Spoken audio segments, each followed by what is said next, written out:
ତେଣୁକରି ସାରା ଭାରତ ନିଷ୍ପତ୍ତି ନେଲା ଆଉ ଥରେ ଷ୍ଟେରିଂ ଛାଡ଼ କରିବା ପାଇଁ। ତ ଓଡ଼ିଶା ମଧ୍ୟ ତାଙ୍କୁ ସାଥ ଦେବ। ତେଣୁକରି ଆପଣମାନେ ସମସ୍ତେ ମଧ୍ୟ ସୁରକ୍ଷିତରେ ନିଜ ନିଜ ଘରକୁ ଫେରି ଆସନ୍ତୁ।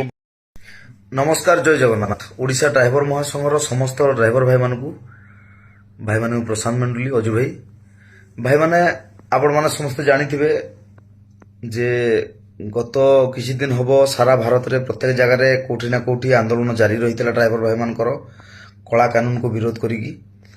ତ ଆଜି 3/1/2024 ଆମେ ଗୋଟେ ମିଟିଂ ଥିଲା ଯୋଉଠିକି ସମସ୍ତ ଷ୍ଟେଟ୍ର ପଦାଧିକାରୀ ଭାଇମାନେ ଉପସ୍ଥିତ ହେଇଥିଲେ। ତ ସେଠି ଫାଇନାଲ ହେଲା ଯେ ଷ୍ଟେରିଂ ଛାଡ଼ ଆନ୍ଦୋଳନ ଆସନ୍ତାକାଲିଠାରୁ ଜାରି ରହିବ ବୋଲିକି।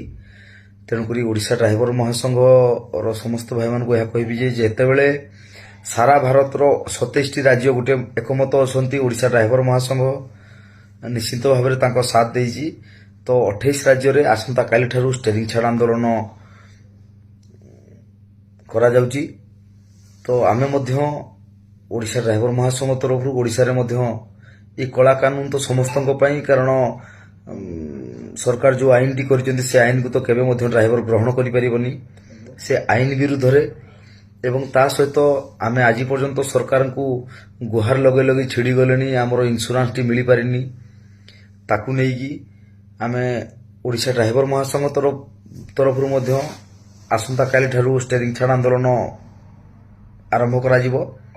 ତେଣୁକରି ଯେକୌଣସି ଡ୍ରାଇଭର ଭାଇ ଯଦି ବାହାର ରାଜ୍ୟ ଯାଇଛନ୍ତି ବା ମୁଁ ତ ପ୍ରଥମରୁ ମନା କରିଥିଲି ଯେ ବର୍ତ୍ତମାନ କୌଣସି ସ୍ଥିତି ଠିକ୍ ନୁହଁ, ବାହାର ରାଜ୍ୟକୁ କେହି ଯାଆନ୍ତୁ ନାହିଁ। ଯଦି ବି କୌଣସି ଭାଇ ଯାଇଛନ୍ତି ଶୀଘ୍ର ଫେରିବା ପାଇଁ ଚେଷ୍ଟା କରନ୍ତୁ ଏବଂ ଯେଉଁ ଭାଇମାନେ ଆମର ରାଜ୍ୟ ଭିତରେ ମଧ୍ୟ ଅନ୍ୟାନ୍ୟ ଜିଲ୍ଲାରେ ଅଛନ୍ତି ଅତି ଶୀଘ୍ର ଫେରିକି ନିଜ ଗାଡ଼ି ନିଜ ମାଲିକର ହ୍ୟାଣ୍ଡ ଓଭର ଦେଇକି ନିଜେ ଶାନ୍ତିରେ ଘରକୁ ଯିବା ବ୍ୟବସ୍ଥା କରନ୍ତୁ। କାରଣ ଷ୍ଟେରିଂ ଛାଡ଼ ଆନ୍ଦୋଳନ ଯେପର୍ଯ୍ୟନ୍ତ ଏପଟେ କେନ୍ଦ୍ର ସରକାରଙ୍କ କଳା କାନୁନ ଏବଂ ରାଜ୍ୟ ସରକାରଙ୍କର ଯେଉଁ ଆମର ଇନ୍ସୁରାନ୍ସ ବାବଦରେ କଥା ରହିଛି ତାକୁ ପୂରଣ ନ କରୁଛନ୍ତି ତ ନିଶ୍ଚିତ ଭାବରେ ଏହା ଅନିର୍ଦ୍ଦିଷ୍ଟ କାଳ ପାଇଁ ହେବାର ସମ୍ଭାବନା ରହୁଅଛି। ତେଣୁକରି ସମସ୍ତ ଡ୍ରାଇଭର ଭାଇମାନେ ନିଶ୍ଚିତ ଏଇ ଯେଉଁ ଆନ୍ଦୋଳନଟି ହେବ ଆକୁ ଶାନ୍ତିପୂର୍ଣ୍ଣ ଭାବରେ କରିବା ପାଇଁ ସାରା ଭାରତରେ ନିଷ୍ପତ୍ତି ହେଇଛି। ଓଡ଼ିଶା ଡ୍ରାଇଭର ମହାସଂଘ ମଧ୍ୟ ସମସ୍ତଙ୍କୁ ଜଣାଉଛି ଯେ ଏଇ ଯେଉଁ ଆନ୍ଦୋଳନଟି ହେବ ଏଇଟା ପୁରା ଶାନ୍ତିପୂର୍ଣ୍ଣ ଭାବରେ ହେବ। କୌଣସି ଭାଇ କେହି କାହାକୁ ଅଟକେଇବେନି, କୌଣସି ଜାଗାରେ କେହି ନିଆଁ ଜାଳିବେନି, ଝଗଡ଼ା କରିବେନି, ରାସ୍ତା ରୋକ କରିବେନି। ଏବଂ ପ୍ରଥମ 2 ଦିନ ନିଶ୍ଚିତ ଟିକେ କୋହଳ ରହିବ, କାରଣ ଆମ ଭାଇମାନେ କୁଆଡ଼େ ଯଦି ଯାଇଥିବେ ଫେରିବାର ନିହାତି ଆବଶ୍ୟକ। ଆମ ଜନସାଧାରଣ ଯଦି କୁଆଡ଼େ ଯାଇଛନ୍ତି କି ତାଙ୍କ ଘରକୁ ଫେରିବା ପାଇଁ ତାଙ୍କୁ କିଛି ସମୟ ଦେବା ଆବଶ୍ୟକ। ତ ନିଶ୍ଚିତ ଭାବରେ ପ୍ରଥମ 2 ଦିନ ଆମେ କାହାକୁ ଅଟକେଇବାନି।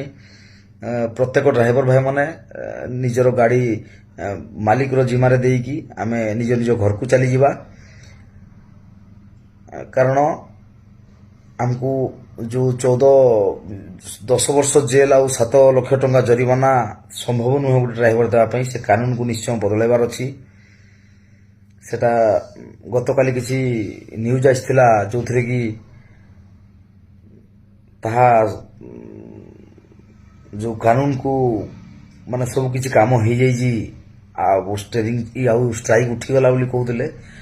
ତ ସେଟା ଟ୍ରାନ୍ସପୋର୍ଟର ଭାଇମାନେ ଯାଇକି କଥା ହେଇଛନ୍ତି। ତ ଏଇଟା ଡ୍ରାଇଭର ଆଉ ସରକାରଙ୍କ ଭିତରେ କେସ୍। ତେଣୁକରି ସାରା ଭାରତ ନିଷ୍ପତ୍ତି ନେଲା ଆଉ ଥରେ ଷ୍ଟେରିଂ ଛାଡ଼ କରିବା ପାଇଁ। ତ ଓଡ଼ିଶା ମଧ୍ୟ ତାଙ୍କୁ ସାଥ ଦେବ।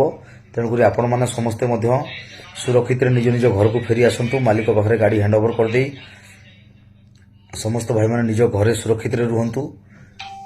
ଏବଂ ନିଶ୍ଚିତ ଏହା ମଧ୍ୟ କହିବି, ଆଗରୁ ମଧ୍ୟ ଅବଗତ କରାଯାଇଥିଲା ନିଜର ରାସନ ସାମାନ ସବୁ ରଖିଥାନ୍ତୁ ବୋଲି। କାରଣ ଯେହେତୁ ଭାରତ ଲେବୁଲରେ ଗାଡ଼ି ମଟର ବନ୍ଦ ରହିବ, ନିଶ୍ଚିତ ଆମକୁ ସାମାନ ପତ୍ର ଟିକେ ଅଭାବ ହେଇପାରେ। ଆଉ ଆମେ କିନ୍ତୁ କୌଣସି ଜାଗାରେ ଯେମିତି ଝଗଡ଼ା ନ ହେବ, କୌଣସି ଜାଗାରେ ଯେମିତି ବିଶୃଙ୍ଖଳା ନ ହେବ ତା ପାଇଁ ସମସ୍ତଙ୍କୁ ଧ୍ୟାନ ରଖିବାକୁ ପଡ଼ିବ। ଆଉ ଯେହେତୁ ଏଇଟା ସାରା ଭାରତର କାର୍ଯ୍ୟ, ଏଇଟା ଓଡ଼ିଶା ଡ୍ରାଇଭର ମହାସଂଘର କାର୍ଯ୍ୟ ନୁହଁ। ତେଣୁକରି ଏଥର ଯଦି କୌଣସି ଜାଗାରେ ଝଗଡ଼ା ହୁଏ, କୌଣସି ଜାଗାରେ କିଏ ବିଶୃଙ୍ଖଳା କରନ୍ତି, ଯଦି ତାଙ୍କ ନାଁରେ କେସ୍ ହୁଏ ବା ପୋଲିସ ତାଙ୍କୁ ବାନ୍ଧି ନିଏ, ତାହେଲେ କୌଣସି ସଂଗଠନ ତାଙ୍କୁ ସାଥ ଦେବନି। କାରଣ ଏଥର ଆମେ ଶାନ୍ତି ଶୃଙ୍ଖଳାର ସହିତ କରିବା ପାଇଁ ନିଷ୍ପତ୍ତି ନେଇଛେ। କେହି କାହାକୁ କୌଣସି ଗାଡ଼ିକୁ ଅଟକେଇ ପାରିବେନି। ଯେହେତୁ ଏଇ ଯେଉଁ ଆଇନଟି ବନିଛି ସମସ୍ତ ଡ୍ରାଇଭର ଭାଇମାନଙ୍କୁ ତଣ୍ଟି ଚିପିଲା ଭଳିଆ ଆଇନଟେ ବନିଛି, ସମସ୍ତ ଡ୍ରାଇଭର ଭାଇମାନେ ନିହାତି ସହଯୋଗ କରିବେ। ତେଣୁକରି ଷ୍ଟେରିଂ ଛାଡ଼କୁ ଆପଣା ଯାଇଛି ଭାରତ ଲେବୁଲରେ। ତ ଆମେମାନେ ମଧ୍ୟ ଆସନ୍ତାକାଲିଠାରୁ ଅନିର୍ଦ୍ଦିଷ୍ଟକାଳ ପାଇଁ ଷ୍ଟେରିଂ ଛାଡ଼ ଆନ୍ଦୋଳନରେ ଓଡ଼ିଶା ଡ୍ରାଇଭର ମହାସଂଘ ଏବଂ ଓଡ଼ିଶାର ସମସ୍ତ ଡ୍ରାଇଭର ଭାଇମାନେ ଓହ୍ଲାଇବାକୁ ପଡ଼ିବ। ଆଉ ଏହା ମଧ୍ୟ କହିବି ଯେ ଏଇ ଯେଉଁ ଲଢ଼େଇଟି ଏକା କୌଣସି ସଂଗଠନର ନୁହେଁ, ଯେମିତି ଗତ ଥର ଓଡ଼ିଶା ଡ୍ରାଇଭର ମହାସଂଘ କରିଥିଲା, ଓଡ଼ିଶା ଡ୍ରାଇଭର ମହାସଂଘର ମାନେ ତରଫରୁ ହେଇଥିଲା। ଏଥର କିନ୍ତୁ ଏଇଟା ଓଡ଼ିଶା ଡ୍ରାଇଭର ମହାସଂଘ ତରଫରୁ ନୁହଁ, ଏଇଟା ଭାରତର ସମସ୍ତ ଡ୍ରାଇଭର ଭାଇମାନଙ୍କ ତରଫରୁ ଏବଂ ସମସ୍ତ ଡ୍ରାଇଭର ଭାଇମାନଙ୍କ ପାଇଁ, ସମସ୍ତ ଡ୍ରାଇଭର ଭାଇମାନେ ଯେଉଁ ଏ କାନୁନରୁ କେମିତି ମୁକୁଳି ପାରିବେ, କେମିତି ବଞ୍ଚିପାରିବେ ତା ପାଇଁ। ତେଣୁକରି ଅନ୍ୟାନ୍ୟ ସଂଗଠନର ଭାଇମାନେ ମଧ୍ୟ, ଯେଉଁମାନେ ଓଡ଼ିଶା ଡ୍ରାଇଭର ମହାସଂଘରେ ନାହାନ୍ତି, ସେମାନେ ମଧ୍ୟ ନିହାତି ଏଇ ଜିନିଷ ଜାଣିବା ଦରକାର। ଅନ୍ୟ ରାଜ୍ୟକୁ ଆପଣ ଗଲେ କୌଣସି ଗାଡ଼ି ଛାଡ଼ିବେନି କେହି, ଏବଂ ଓଡ଼ିଶାରେ ମଧ୍ୟ ଆପଣମାନଙ୍କର ସମସ୍ତଙ୍କର ସହଯୋଗ ନିହାତି ଆବଶ୍ୟକ। କାରଣ ଏଇ ଯେଉଁ କାନୁନ ହେଇଛି ଏଇଟା ଏକା ମୋ ପାଇଁ ନୁହଁ, ଏକା କାହା ପାଇଁ ନୁହଁ, କି ଏକା ଓଡ଼ିଶା ଡ୍ରାଇଭର ମହାସଂଘ ପାଇଁ ନୁହଁ, ଏଇଟା ସମସ୍ତ ଡ୍ରାଇଭର ସମାଜ ପାଇଁ।